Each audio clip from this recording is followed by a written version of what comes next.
Экология саласының үздіктері анықталды. Бүгінгі дүниежүзілік экологтар күніне орай қоршаған орта және су ресурстары министрі Нұрлан Қапаров мемлекеттік емес ұйым өкілдерімен кездесіп, кәсіби мерекелерімен құттықтады.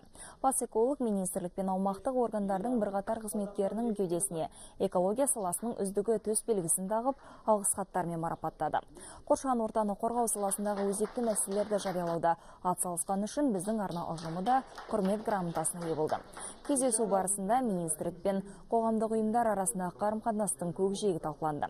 Сонымен қатар Қазгидромет ұйымдастырған су өмір нәрі фотобайқауының салтанатты ашылуы өтті. Әрбір істі біз тек қана үкімет қаулы шығарды, үкімет басындағы адамдар ойласын деп емес, әрбір адам өзіміз не үлес қоса аламыз. Қалай осыны жаңағы үкіметтік және үкіметтік емес ұйымдар, оның ғылыми тұжырымдамасы қалай болады, ертеңгі күнгі алатын нәтижелер қандай болатын деген үлкен мақсат қойып бірлесіп отырған жұмыс, бұл өзінің үлкен нәтижесін беруі керек.